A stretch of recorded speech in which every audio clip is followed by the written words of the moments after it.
নমস্কার বন্ধুরা, বাংলার ইনভেস্টর ইউটিউব চ্যানেলে আপনাদের সকলকে স্বাগত জানাই। চলুন প্রথমেই আমেরিকান যে মার্কেট সেটা দেখেই শুরু করব। যদি এই ডাও জোন্সের কথা বলি, এই বটম লেভেল থেকে অনেকটাই রিকভারি দেখিয়েছে। এই বটম লেভেল থেকে দেখতে পাচ্ছেন প্রায় 0.5% কিন্তু রিকভারি দেখিয়ে দিয়েছে এবং এই মুহূর্তে একদম ফ্ল্যাট ট্রেড করলেও এই নিচুর লেভেল থেকে প্রায় 260 পয়েন্টের কাছাকাছি রিকভারি এই ডাও জোন্সে এসেছে এবং তারই সঙ্গে সঙ্গে এই নাসডাক কম্পোজিট এতে যে র্যালি সেটা আজকের দিনেও বজায় রয়েছে। মূলত আমেরিকার যে টেক কোম্পানিগুলো সেখানে অনেকটাই রিকভারি দেখা যাচ্ছে। যদি কিছু স্টক দেখি, যেমন এই ওরাকল কর্প, এই স্টকটা দেখতে পাচ্ছেন প্রায় 11.37% বাড়া এবং এরই একটা সাবসিডিয়ারি আমাদের ইন্ডিয়ান মার্কেটেও লিস্ট রয়েছে, সেটা হচ্ছে ওএফএসএস এবং এই কোম্পানিতে ভালো তেজি দেখা যাচ্ছে। তারই সঙ্গে সঙ্গে এই এনভিডিয়া কর্প, এই স্টকটা একাই এই যে নাসডাক সেটাকে উপরে তুলতে পারে এবং এখানেও 3.36% তেজি দেখা যাচ্ছে। কয়েকদিন আগে পড়লেও এই আইটি কোম্পানিগুলোতে একটা শার্প রিকভারি কিন্তু আমেরিকান মার্কেটে এসেছে।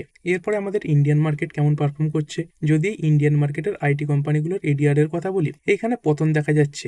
আর শুধু এই আইটি কোম্পানিগুলোতেই নয়, ব্যাংকগুলোতেও পতন দেখা যাচ্ছে। এই ইনফোসিসের এডিআর প্রায় 3% ডাউন, তারপরে এই উইপ্রোর এডিআর 2.59% পড়েছে। এইচডিএফসি ব্যাংকের এডিআর 1.96% ডাউন, আইসিআইসিআই ব্যাংকের এডিআর এটা পড়েছে 1.62%। আর দেখুন এই এডিআর পড়ছে এবং এর কারণে যদি মার্কেটও পড়ে যায়, এটা কিন্তু একটা বড় সুযোগ তৈরি হবে, কারণ এইখান থেকে মার্কেট আর খুব বেশি কিন্তু নিচের দিকে পড়বে না এবং যদিও কিছুটা ডিপ দেখতে পান, সেই সুযোগটাকে কিন্তু এই সময় অবশ্যই কাজে লাগাবেন। তারপরে ডক্টর রেড্ডি ল্যাব এটাই 0.1%-এর কাছাকাছি বাড়া, যাত্রা অনলাইন এটা পড়েছে 9.5%-এর কাছাকাছি। তো বেশিরভাগ এডিআরই আজকের দিনে পতন দেখা যাচ্ছে। তবে যদি এই গিফট নিফটির কথা বলি, এই গিফট নিফটি দেখতে পাচ্ছেন এটা আবার 300 পয়েন্টের কাছাকাছি বাড়া এবং পার্সেন্টেজ হিসাবে দেখতে পাচ্ছেন 1% বেড়ে গেছে এবং এরকম পরিস্থিতি যদি বজায় থাকে তাহলে আগামীকাল আমাদের যে নিফটি ফিফটি এটাও কিন্তু পজিটিভে ওপেনিং দেখাতে পারে। এরপরে চলুন কিছু কোম্পানির Q3 নাম্বার দেখবো। আর দেখুন এক একদিনে 160, 70, 200 করে কোম্পানি তাদের এই যে Q3 রেজাল্ট সেগুলো পেশ করছে এবং সব যে রেজাল্ট সেগুলো তো আলোচনা করা সম্ভব নয়। কিছু কিছু চেনাশোনা কোম্পানি রয়েছে যেগুলো অনেকেই চেনেন,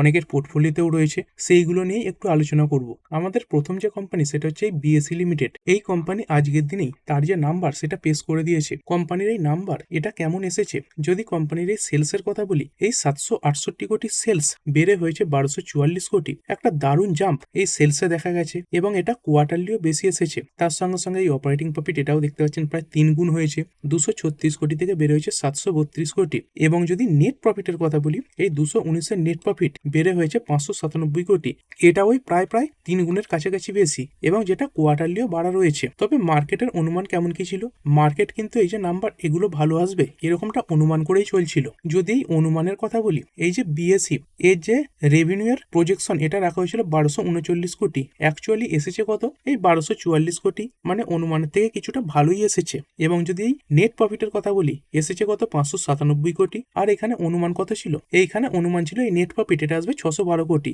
এই প্রফিটের দিকে এই যে অনুমান সেটাকে কিছুটা মিস করে গেছে, তবে ওভারঅল কোম্পানির যে নাম্বার সেটা কিন্তু ভালোই এসেছে। তারপরে এই কোম্পানিটা সলিড নাম্বার পেশ করেছে এই ইউনিপার্টস ইন্ডিয়া লিমিটেড। কেমন এসেছে কোম্পানির নাম্বার, এই সেলস 208 কোটি থেকে বেড়ে হয়েছে 281 কোটি, যেটা কোয়ার্টারলিও বেশি। যদি অপারেটিং প্রফিটের কথা বলি, এই 32 কোটি থেকে বেড়ে হয়েছে 56 কোটি। আর এই কোম্পানির নেট প্রফিট কেমন এলো, এই 19 কোটির নেট প্রফিট বেড়ে হয়েছে 33 কোটি। ইয়ার অন ইয়ার খুবই ভালো একটা নাম্বার এই কোম্পানি পেশ করে দিয়েছে। তারপরের company Zydus life sciences limited. এইখানে যদি কোম্পানির নাম্বারের কথা বলি, এইখানে সেলস 5269 কোটি থেকে বেড়ে হয়েছে 6864 কোটি, যেটা কোয়ার্টারলিও কিন্তু বেশি। এবং যদি নেট প্রফিটের কথা বলি, এই 1026 কোটির নেট প্রফিট এটা কিছুটা ডাউন হয়েছে 1023 কোটি, মানে 3 কোটি কমেছে, যেটা কোয়ার্টারলিও কিন্তু অনেকটা পড়া। তবে যদি ইয়ারলি দেখেন, কোম্পানির এই যে ট্যাক্স এটা কিন্তু অনেকটাই বেড়ে গেছে। এই ট্যাক্স 15% থেকে বেড়ে হয়েছে 29%। এই ট্যাক্স বাবদ অনেকটা খরচাই কিন্তু কোম্পানির হয়েছে। তবে এই কোম্পানির আমেরিকা এবং ইন্ডিয়াতে এই যে গ্রোথ সেটা বৃদ্ধি পেয়েছে। আর যদি অনুমান হিসেবে কথা বলি, এই রেভিনিউ এর প্রজেকশন ছিল 6212 কোটি, অ্যাকচুয়ালি এসেছে কত, এই রেভিনিউ দেখতে পাচ্ছেন 6864 কোটি এসেছে, মানে অনুমানের থেকে রেভিনিউ অনেকটাই বেশি। এবং এই নেট প্রফিট এটা অনুমান করা হয়েছিল 995 কোটি আসবে, এসেছে কত, এই নেট প্রফিট দাঁড়িয়েছে 1023 কোটি, মানে অনুমানের থেকে এই যে নাম্বারগুলো সেগুলো কিন্তু বেশিই এসেছে। এইখানে দেখতেই পাচ্ছেন কোম্পানির এই যে Q3 রেজাল্ট সেটা মার্কেটের যে অনুমান সেটাকে বিট করে গেছে। তারপরে অরবিন্দ ফার্মা লিমিটেড, এইখানে যদি কোম্পানির নাম্বারের কথা বলি, কোম্পানির এই সেলস 7979 কোটি থেকে বেড়ে হয়েছে 8646 কোটি, এটাও কোয়ার্টারলি বেশি। এবং যদি কোম্পানি কোম্পানির নেট প্রফিটের কথা বলি, 846 কোটির নেট প্রফিট বেড়ে হয়েছে 910 কোটি। এটাও কোয়ার্টারলি কিছুটা বেশি এসেছে। এবং দেখতে পাচ্ছেন এই লেবার কোডের ইম্প্যাক্ট পড়ার পরেও কোম্পানির যে নাম্বার সেটা বৃদ্ধি পেয়েছে। তারপরের company Amber enterprises India limited. যদি কথা বলি আজকের দিনেই এই কোম্পানির যে কোয়ার্টার 3 নাম্বার সেটা আসার কথা ছিল, কিন্তু এখানে দেখতে পাচ্ছেন কোম্পানিটা তাদের যে রেজাল্ট সেটা রিশিডিউল করে দিয়েছে। এইখানে দেখতেই পাচ্ছেন এই যে রেজাল্ট এটাই আজকের দিনে আসার কথা ছিল, মানে 9 ফেব্রুয়ারি। তো রিশিডিউল করে কবে করেছে? এই টিউসডে 10 ফেব্রুয়ারি। অর্থাৎ এই কোম্পানির যে নাম্বার সেটা কিন্তু কালকের দিনে আমরা দেখতে পাবো। এরপরে লিন্ডে ইন্ডিয়া লিমিটেড। এই কোম্পানিটা গ্যাস সংক্রান্ত বিভিন্ন কাজ করে থাকে। কোম্পানির এখানে সেলস 606 কোটি থেকে বেড়ে হয়েছে 701 কোটি, যেটা কোয়ার্টারলিও বেশি। এই অপারেটিং প্রফিট এটাও দেখতে পাচ্ছেন 192 কোটি থেকে বেড়ে হয়েছে 257 কোটি। এবং যদি নেট প্রফিটের কথা বলি, 114 কোটি নেট প্রফিট বেড়ে হয়েছে 192 কোটি। এর আগের কোয়ার্টারের কথা ছিল 169 কোটি। তো এখানেও ইয়ারলি এবং কোয়ার্টারলি জাম্প এই নেট প্রফিটে দেখা গেছে। তারপরে এই মুফতি বা ক্রেডো ব্যান্ডস মার্কেটিং লিমিটেড। এইখানে কোম্পানি কেমন নাম্বার পেশ করেছে? এইখানে কোম্পানির যে সেলস এটাই কিন্তু ইয়ারলি ডাউন হয়ে গেছে, 155 কোটি থেকে পড়ে হয়ে গেছে 146 কোটি। তারপরে এই অপারেটিং প্রফিট এটাও দেখতে পাচ্ছেন ডাউন, এই 47.61 কোটি থেকে পড়ে হচ্ছে 33.51 কোটি। তার সঙ্গে সঙ্গে কোম্পানির যে অপারেটিং প্রফিট মার্জিন এটাও ডাউন, এই 30-এর কোটায় ছিল সেখান থেকে পড়ে এসেছে এই 23-এর কাছাকাছি। এবং যদি নেট প্রফিটের কথা বলি, এই 18 কোটির নেট প্রফিট এটা হাফের থেকেও বেশি কমে গেছে, এই 7 কোটি এসেছে। নাম্বার যথেষ্টই খারাপ। তারপরে এই জিএসএফসি। এইখানে কোম্পানির নাম্বার কেমন এলো? এইখানে কোম্পানির সেলস 2814 কোটি থেকে সামান্য বেড়েছে, এসেছে 2941 কোটি। এবং যদি নেট প্রফিটের কথা বলি, 134 কোটির নেট প্রফিট বেড়ে হয়েছে 158 কোটি। তবে কোয়ার্টারলি কোম্পানির নাম্বার খুবই খারাপ, ইয়ারলি কিন্তু ভালোই একটা জাম্প দেখা গেছে। আর যদি এই অপারেটিং প্রফিট মার্জিনের কথা বলি, এই কোয়ার্টার অন কোয়ার্টার দেখতে পাচ্ছেন 11% থেকে পড়ে 6%-এর আওতায় এসেছে। মানে এমনিতে যদি দেখেন ইয়ারলি কোম্পানির নাম্বার ভালো, কিন্তু কোয়ার্টারলি খারাপ। তারপরে এই নবীন ফ্লোরিন ইন্টারন্যাশনাল লিমিটেড একদম সলিড নাম্বার পেশ করে দিয়েছে। এইখানে যদি কোম্পানির নাম্বারের কথা বলি, এই সেলস দেখতে পাচ্ছেন 606 কোটি থেকে বেড়ে হয়েছে 892 কোটি, এটা কোয়ার্টারলিও বেশি। অপারেটিং প্রফিটও দেখতে পাচ্ছেন 147 কোটি থেকে বেড়ে হয়েছে 308 কোটি। তারপরে operating profit margin year on year 24% থেকে বেড়ে 34%, যেটার আগের কোয়ার্টারে ছিল 32%। এবং যদি কোম্পানির নেট প্রফিটের কথা বলি, এই 84 কোটি নেট প্রফিট ডবলের থেকেও বেশি এসেছে, 185 কোটি। এবং এর আগের কোয়ার্টারে কোম্পানির যে নেট প্রফিট এটা ছিল 148 কোটি। তারপরে এই Gulf oil lubricants India limited. এইখানে যদি কোম্পানির নাম্বার দেখেন, নাম্বার খারাপের দিকে এসেছে। এই সেলস কিছুটা বাড়লেও এই 905 কোটি থেকে বেড়ে এই 998 কোটিতে এলেও বাকি যে প্যারামিটারগুলো সেগুলো খারাপ হয়েছে। এই অপারেটিং প্রফিট মার্জিন 14% থেকে পড়ে হয়েছে 13%। এবং যদি নেট প্রফিটের কথা বলি, এটাই 98 কোটি থেকে পড়ে হয়েছে 77 কোটি। এর আগের কোয়ার্টারেও কিন্তু এর থেকে বেশি ছিল, 87 কোটি ছিল। তবে অন্যান্য কিছু প্যারামিটার ভালো এসেছে। এইখানে দেখতে পাচ্ছেন কোম্পানির নেট প্রফিট এটা পড়লেও এই কোম্পানিটা এক একটা শেয়ার পিছু 21 টাকা করে ডিভিডেন্ড দেওয়ার ব্যাপারে ঘোষণা করেছে। তো এটা একটা বড় ডিভিডেন্ড। এবং এর জন্য রেকর্ড ডেট কবে রাখা হয়েছে দেখতে পাচ্ছেন, এই ফেব্রুয়ারির 13 তারিখ থেকে এর যে রেকর্ড ডেট সেটা রাখা হয়েছে। মানে এই দিনে যদি শেয়ারটা আপনার ডিমেট অ্যাকাউন্টে থেকে থাকে, তাহলে আপনি এক একটা শেয়ার পিছু এই যে ডিভিডেন্ড সেটা পেয়ে যাবেন। তবে কোম্পানির কিছু বিজনেস ভালো হয়েছে, দেখতে পাচ্ছেন কোম্পানির এই সেলস এটাও বেড়েছে। এবং মূলত এই যে ইভি চার্জার সেগমেন্ট, সেখানে কোম্পানির যে বৃদ্ধি সেটা কিন্তু ভালোই দেখা গেছে। তারপরে ডিমফোক্স সার্ভিসেস লিমিটেড আজকের দিনে 2% বেড়েছে। কোম্পানির যদি ব্যবসার কথা বলি, এই কোম্পানিটা মূলত কিসে কাজ করে থাকতো? এই যে এয়ারপোর্ট লঞ্চ রয়েছে সেই সেগমেন্টে কাজ করতো, কিন্তু কোম্পানির সেই যে ব্যবসা সেটাই কিন্তু বন্ধ হয়ে গেছে। দেখতে পাচ্ছেন এই কোম্পানিটা এই যে ডোমেস্টিক এয়ারপোর্ট লঞ্চের বিজনেস সেটা বন্ধ করে দিয়েছে। এবং এই সেগমেন্টটা থেকেই কোম্পানির কিন্তু সব থেকে বেশি রেভিনিউ তৈরি হতো।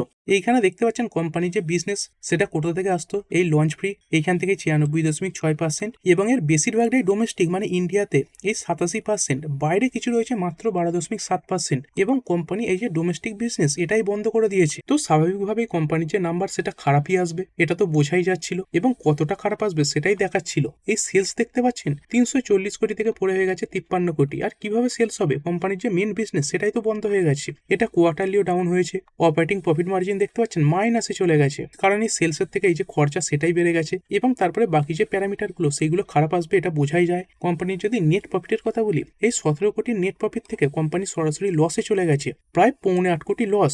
এর আগের কোয়ার্টারেও কোম্পানি প্রফিটে ছিল 11.22 কোটি। আর এই কোম্পানিকে টিকে থাকতে গেলে কোম্পানির যে ইন্টারন্যাশনাল লঞ্চ বিজনেস সেটাকে বাড়াতে হবে, তার সঙ্গে সঙ্গে নতুন কোনো বিজনেসে এন্ট্রি নিতে হবে। তবে একটাই পজিটিভ ব্যাপার ব্যাপার। যদি এই কোম্পানির কথা বলি, কোম্পানির যে ম্যানেজমেন্ট তারা কিন্তু খুব স্ট্রং, তারা চেষ্টাও করছে তাদের এই যে বিজনেস সেটাকে দাঁড় করাবার, অন্যান্য সেগমেন্টে এন্ট্রি নেওয়ার। তো সেটাই একমাত্র ভরসা। যদি অন্যান্য কোনো জায়গাতে কোম্পানি তাদের বিজনেস বাড়াতে পারে তবেই কিন্তু এই কোম্পানিটা রিকভার করবে। কোম্পানির যদি চার্টও দেখেন, দেখতে পাচ্ছেন এরকম টপ থেকে যদি দেখেন 88% উড়ে গেছে। একসময় এই স্টকটা এখানে দেখতেই পাচ্ছেন এই 780 এরকম জায়গায় চলতো, সেখান থেকে এখন মাত্র এই 93 মানে 100 নিচেও নেমে চলে এসেছে। খুবই খারাপ অবস্থা এই কোম্পানির কিন্তু বর্তমানে হয়েছে। তারপরে এই আরতি ফার্মা ল্যাবস লিমিটেড 2.86% আজকের দিনে বেড়েছে। কোম্পানির নাম্বার কেমন এলো, এইখানে সেলস দেখতে পাচ্ছেন ডাউন হয়ে গেছে, 538 কোটি থেকে পড়ে হয়ে গেছে 432 কোটি। এবং যদি নেট প্রফিটের কথা বলি, এই 74 কোটির নেট প্রফিট এটা পড়ে হয়েছে 48 কোটি। তবে কোয়ার্টারলি কোম্পানির নাম্বারগুলো ভালো, কিন্তু যদি ইয়ার অন ইয়ার দেখেন তাহলে কিন্তু কোম্পানির নাম্বার খুবই খারাপ এসেছে বলবো। তারপরে এই বাটা ইন্ডিয়া লিমিটেড এই ফুটওয়্যার সেগমেন্টে কাজ করে একটি কোম্পানি। তবে এই কোম্পানিটা অনেকদিন পর তাদের যে নাম্বার সেটা কিছুটা ভালো পেশ করেছে। কোম্পানির এই সেলস এটাই 919 কোটি থেকে বেড়ে হয়েছে 945 কোটি, ভালো একটা জাম্প দেখা গেছে, যেটা কোয়ার্টারলিও বেশি। এবং তারই সঙ্গে সঙ্গে যদি নেট প্রফিটের কথা বলি, এই 59 কোটির নেট প্রফিট বেড়ে হয়েছে 66 কোটি, যেটা ইয়ারলিও অনেকটা কিন্তু বেশি। এর আগের কোয়ার্টারে এটা ছিল 14 কোটি। তারপরে company axis gates technologies limited, এইখানে কোম্পানির সেলস এই 275 কোটি থেকে বেড়ে 343 কোটি এসেছে, এটা কোয়ার্টারলি বাড়া। এবং যদি নেট প্রফিটের কথা বলি, নেট প্রফিট এই 15 কোটি থেকে বেড়ে এসেছে 28 কোটি, মানে প্রায় ডবল হয়েছে এই নেট প্রফিট। এবং তারই সঙ্গে সঙ্গে কোম্পানির যে কোয়ার্টারলি নাম্বার সেটাও যথেষ্ট ভালো। তারপরে ভাদিলাল ইন্ডাস্ট্রিজ লিমিটেড, এই কোম্পানিটা মূলত আইসক্রিম সেগমেন্টে কাজ করে থাকে। এবং এই কোম্পানিগুলোর যে মেন ব্যবসা সেগুলো কোন সময় ভালো চলে, সেগুলো ভালো চলে গরমকালে। এবং কোম্পানির যে নাম্বার সেগুলো শীতকাল করে কিন্তু একটু খারাপের দিকেই আসে। কেমন এসেছে কোম্পানির নাম্বার, যদি কোম্পানি এখানে সেলস এর কথা বলি, এই সেলস দেখতে পাচ্ছেন ইয়ার অন ইয়ার বাড়া, এই 203 কোটি থেকে বের হয়েছে 238 কোটি। কিন্তু যদি এর আগের কোয়ার্টারগুলোর তুলনায় দেখেন, এই জুন মাস, সেপ্টেম্বর মাস, এগুলো তুলনায় সবসময় কম দেখবেন। এই জুনে দেখতে পাচ্ছেন অনেকটা বাড়া। কি কারণে? কারণ এই সময় গরম বেশি ছিল, এই সময় বিক্রি বেশিও হয়েছে। এবং তারই সঙ্গে সঙ্গে যদি নেট প্রফিটের কথা বলি, এইখানে কিন্তু খুবই খারাপ দেখা যাচ্ছে। এই 11.93 কোটির নেট প্রফিট এইটা মাইনাসে চলে এসেছে। কোম্পানি 15 লাখের লস করেছে। এইখানে দেখতে পাচ্ছেন ট্যাক্স বাবদ অনেক টাকা কিন্তু কোম্পানির খরচা হয়েছে। তো হতে পারে কিছু অ্যাডজাস্টমেন্ট এইখানে হয়েছে। না, এখানে অ্যাডজাস্টমেন্ট সেরকম হয়নি। এখানে দেখতে পাচ্ছেন কোম্পানির যে খরচা সেটা বেড়েছে।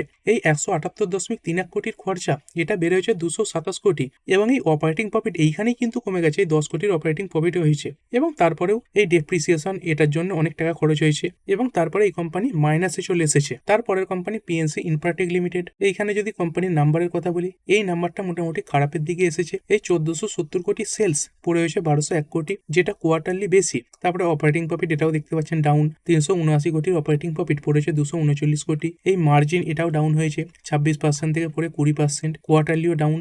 এবং যদি নেট প্রফিটের কথা বলি, এটাও ডাউন হয়েছে, এই 81 কোটি থেকে পড়ে হয়েছে 77 কোটি, যেটার আগের কোয়ার্টারে ছিল 216 কোটি। মানে সেলস বলুন, তার সঙ্গে সঙ্গে নেট প্রফিট বলুন, তারপরে অপারেটিং প্রফিট, সব দিক থেকে কোম্পানির যে নাম্বার সেটা খারাপ এসেছে। এরপরে একটা কোম্পানির ব্যাপারে আলোচনা করব, এই সিলভার লাইন টেকনোলজিস লিমিটেড। যদি কোম্পানিটা দেখেন, আজকের দিনে দেখতে পাচ্ছেন 5%-এর আপার সার্কিল লাগিয়েছে। 5 দিনে দেখতে পাচ্ছেন 21.34% বেড়েছে। এক মাসেও দেখতে পাচ্ছেন 54% বেড়েছে। 6 মাসে দেখতে পাচ্ছেন 14%-এর উপরে বাড়া রয়েছে। কিন্তু যদি একটু লম্বা চার্ট দেখেন, দেখতে পাচ্ছেন এই স্টক কিন্তু বিরাট বড় ভলিটিলিটি দেখায়। এই 3 টাকা থেকে সরাসরি এই 815% বেড়ে গেছে। তারপর সেইখান থেকে দেখতে পাচ্ছেন 63% পড়ে গেছে। তারপরে কিছুদিন একদম ফ্ল্যাট চলেছে। তারপরে এই জায়গা থেকে দেখতে পাচ্ছেন আবার অল্প দিনে 90% বেড়েছে। আবার সেই 90% বাড়া থেকে দেখুন 60% ক্র্যাশ করে গেছে। এবং আবার এইখান থেকে এই অল্প দিনে 62% রিকভারি করেছে। আর এই স্টকগুলোতে কি হয়, এই রিটেল ইনভেস্টররা বিভিন্ন কারণে ফেঁসেও যান। এই যে দেখছেন এত কম দাম রয়েছে, এই 12 টাকা 68 পয়সা, তার সঙ্গে সঙ্গে এই স্টকে মাঝে মাঝে এরকম বড় মুভমেন্ট আসে, এই প্রায় 800% বেড়ে গেছে। তো এইগুলো দেখে রিটেল ইনভেস্টররা কিন্তু আকৃষ্ট হন। তবে এই ব্যাপারেই এই যে বিএসই তারা কিন্তু সরাসরি সতর্ক করে দিয়েছে এবং স্টকের নাম ধরে সতর্ক করেছে। দেখতে পাচ্ছেন এটা কোম্পানির অফিসিয়াল পিডিএফ, মানে বিএসির অফিসিয়াল পিডিএফ। এবং এখানে এই যে স্ক্রিপ্ট কোড সেটাও দেখতে পাচ্ছেন, তার সঙ্গে সঙ্গে এই যে স্ক্রিপ্ট নেম সেটাও দেখতে পাচ্ছেন, এই সিলভার লাইন টেকনোলজিস লিমিটেড। এবং এখানে বিএসসি সরাসরি সতর্ক করছে। এবং বিএসসির কাছে খবর গেছে যে এই কোম্পানির ব্যাপারে বিভিন্ন সোশ্যাল মিডিয়া প্ল্যাটফর্মে রিকমেন্ডেশন আসছে। যেমন দেখতে পাচ্ছেন কিসের মাধ্যমে রিসিভ করছে এই রিকমেন্ডেশন, যেমন হোয়াটসঅ্যাপ, তার সঙ্গে সঙ্গে টেলিগ্রাম, এসএমএস, কলস এবং আদার সোশ্যাল মিডিয়া প্ল্যাটফর্ম। এবং বিএসসি এটাও বলছে যদি এই ধরনের সোশ্যাল মিডিয়া প্ল্যাটফর্ম থেকে কোনো ধরনের টিপস পেয়ে কেউ তাতে টাকাও লাগিয়ে দেয়, তাহলে কিন্তু সেখানে ট্র্যাপড হয়ে যাওয়ার বিরাট বড় সম্ভাবনা রয়েছে। তো যদি এই স্টকটার দিকে আপনার নজর আসে, তার সঙ্গে সঙ্গে আপনি ধরেও রাখেন পোর্টফোলিওতে, তাহলে কিন্তু অবশ্যই এক্ষুনি সতর্ক হয়ে যান। তারপরে কথা বলবো টাটা স্টিল লিমিটেডের ব্যাপারে। কি খবর আসছে কোম্পানির ব্যাপারে? যদি কথা বলি, আগে কিছু কোম্পানির জন্য এই যে কমপ্লেন সেটা জারি করা হয়েছিল। এইখানে দেখতে পাচ্ছেন কিছুদিন আগেই এই যে রিউটার্স তারা বলছিল যে একটা অ্যান্টিট্রাস্ট প্রোব করা হয়েছে, মানে তদন্ত করা হয়েছে। তো সেই তদন্তে উঠে এসেছে, মানে এটা রিউটার্সের তদন্ত, পর্যন্ত যে 28খানা স্টিল কোম্পানি মিলে এই স্টিলের যে প্রাইস সেটাকে কন্ট্রোল করছে, যেমন তার মধ্যে টাটা স্টিল এবং জেএসডব্লিউ স্টিল এগুলোর নামও তারা বলেছিল। দেখতে পাচ্ছেন কোলিউডিং ওভার প্রাইসিং। তবে সেই ব্যাপারে টাটা স্টিল তারা আজকে ক্ল্যারিফিকেশন দিয়েছে। এই রেসপন্ড করেছে কাদের কাছে করেছে? সিসিআই বা কম্পিটিশন কমিশন অফ ইন্ডিয়ার কাছে। কি বলছে টাটা স্টিল? তারা বলছে এই স্টিলের যে প্রাইস সেটা পুরোপুরি কন্ট্রোল হচ্ছে গ্লোবাল মুভমেন্টের মাধ্যমে, এবং এই যে রিপোর্টটা রিউটার্স বার করেছিল যে কলিউশনের মাধ্যমে মানে মিলিতভাবে জোট করে স্টিলের প্রাইস কন্ট্রোল করা হচ্ছে, সেটা কিন্তু হচ্ছে না। মানে এই যে দাবি সেটাকে কিন্তু টাটা স্টিল উড়িয়ে দিয়েছে। তারপরে একটা কোম্পানি সেইগেল ইন্ডিয়া লিমিটেড আজকের দিনে নাম্বার আসার পর পড়েছে। যদি কোম্পানির নাম্বার দেখেন, নাম্বার তো এর আগের ভিডিওতেও আলোচনা করেছিলাম। কোম্পানির এই সেলস এটা বাড়লেও 831 থেকে বেড়ে এই 991 এলেও কোম্পানির যে প্রফিট সেখানে কিন্তু সেরকম জাম ছিল না। এই 71 থেকে বেড়ে 72 এসেছিল। তবে রাতের দিকে কোম্পানির জন্য বড় খবরও এসেছে। এইখানে দেখতে পাচ্ছেন এই কোম্পানিটা একটা 1700 কোটি টাকার অর্ডার পেয়েছে এই রেওয়া আল্ট্রা মেগা সোলার অর্ডারের জন্য, এবং অর্ডারটা কোথা থেকে পেয়েছে? এই মধ্যপ্রদেশ থেকে পেয়েছে। এবং এই খবরে আগামীকাল স্টকটা কিন্তু অবশ্যই ফোকাসে থাকবে। আর এরপরে কথা হলো একটা ট্রেড ডিলের ব্যাপারে। দেখুন আমাদের সঙ্গে ট্রেড ডিল সেটা তো কমপ্লিট হয়ে গেছে, কিন্তু শুধুমাত্র ইন্ডিয়ার সঙ্গে যে ট্রেড ডিল সেটাকে মাথায় রাখলে হবে না, তার সঙ্গে সঙ্গে অন্যান্য দেশের সঙ্গে এই ট্রেড ডিল কেমন হচ্ছে, কত কি ট্যারিফ বসানো হচ্ছে সেটাও মাথায় রাখতে হবে। তো আজকের দিনেই এই আমেরিকা এবং বাংলাদেশের মধ্যেও এই যে ট্রেড ডিল সেটা কমপ্লিট হয়েছে। তবে এই যে ট্রেড ডিল সেটা কিন্তু পুরোপুরি ডিসক্লোজ করা হয়নি, অনেক কিছু গোপন থাকবে। তবে কিছু জিনিস সামনে আসছে সেগুলো আলোচনা করব। এখানে দেখতে পাচ্ছেন Bangladesh has committed to provide significant preferential market access for US industrial and agriculture goods. মানে বাংলাদেশও এই আমেরিকার যে বিভিন্ন ইন্ডাস্ট্রিয়াল গুডস রয়েছে এবং এগ্রিকালচার রয়েছে তার জন্য এই বাংলাদেশের যে দরজা সেটা খুলে দিয়েছে। কোন কোন সেগমেন্টে এই আমেরিকার জিনিস ঢুকবে, এই বাংলাদেশে ঢুকবে এগুলো কেমিক্যাল, তার সঙ্গে সঙ্গে মেডিকেল ডিভাইসেস দেখতে পাচ্ছেন, মেশিনারি, মোটর ভেহিকেলস এবং পার্টস। এবং তারই সঙ্গে সঙ্গে আমেরিকা কি করেছে? বাংলাদেশের উপর এই যে ট্যারিফ সেটা কমিয়েছে। তো এটাও মনে রাখুন, শুধুমাত্র আমাদের দেশের সঙ্গে কেমন কি ট্রেড ডিল হচ্ছে সেটা দেখতে গেলে হবে না, বাইরের কেমন কি দেশ রয়েছে তাদের উপর ট্যারিফ আমাদের এই ইন্ডিয়ার থেকে বেশি কমে যাচ্ছে কিনা এটাও কিন্তু দেখতে হবে। তাহলে কিন্তু কম্পিটিশন অনেক বেড়ে যাবে। এখানে দেখতে পাচ্ছেন বাংলাদেশের উপরে এই যে ট্যারিফ সেটা কমিয়েছে। তবে কত কমিয়েছে? এর আগে যে ঘোষণা হয়েছিল এপ্রিল 2, 2025-এ, তার থেকে কিছুটা কমিয়েছে। আগে ছিল 20%, তো সেখান থেকে 1% কমিয়ে করেছে 19%।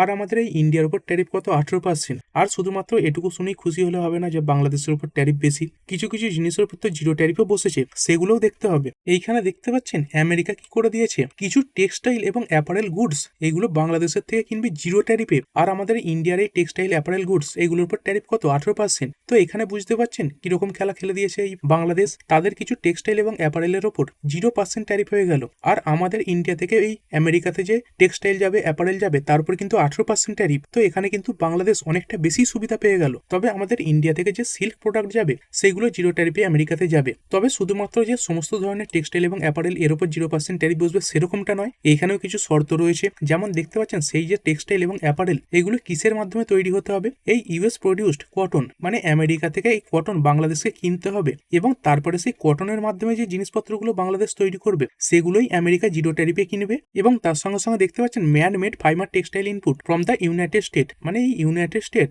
এদের যে প্রোডাক্ট রয়েছে সেগুলো তৈরি করে যে টেক্সটাইল এবং অ্যাপারেল তৈরি করবে সেইগুলোর উপরেই 0% ডিউটি বসবে। তো অনেক জায়গাতে এরকমও দেখতে পাবেন যে US lowers Bangladesh tariff by 1% days after sharper cuts for India. তো এটা দেখে ভয় পেয়ে যাবেন না যে 1% ট্যারিফ বাংলাদেশের উপর, সেরকমটা নয়। এই যে 1% ট্যারিফ এটা কমিয়ে দেওয়া হয়েছে। এই বাংলাদেশের উপর ট্যারিফ 19% রয়েছে আর আমাদের ইন্ডিয়ার উপর 18%। আর এই সিলেক্টেড কিছু গার্মেন্টস এদের উপর এই যে ট্যারিফ সেগুলো জিরো হচ্ছে বাংলাদেশের উপর। এবং এই খবরটার কারণে আগামীকাল টেক্সটাইল সেক্টর অবশ্যই কিন্তু ফোকাসে থাকবে। আর ভিডিও শেষে চলুন দেখে নিই একবার আমেরিকান মার্কেট কেমন পারফর্ম করছে। যদি এই ডাউ জোন্সের কথা বলি, এই ডাউ জোন্স একদম ফ্ল্যাটই রয়েছে, সেরকম বড় মুভমেন্ট নেই। এবং এই নাসডাক কম্পোজাইটও এখন এই 1%-এর উপরেই ট্রেড করছে, এটাও এই একই লেভেলের মধ্যে ঘোরাফেরা করছে। তো ঠিক আছে বন্ধুরা, আশা করছি ভিডিওটা আপনাদের ভালো লেগেছে। আপনি চাইলে এটাকে লাইক এবং শেয়ার করতে পারেন। আর শেয়ার মার্কেট সংক্রান্ত ডেইলি নিউজ আপডেট পেতে চ্যানেলটা সাবস্ক্রাইব করে রাখবেন এবং পাশে থাকা বেল আইকনটি টিপে অল অবশ্যই সিলেক্ট করে রাখবেন, যাতে পরবর্তী ভিডিওর নোটিফিকেশন আপনার কাছে সময় মতো পৌঁছে যায়।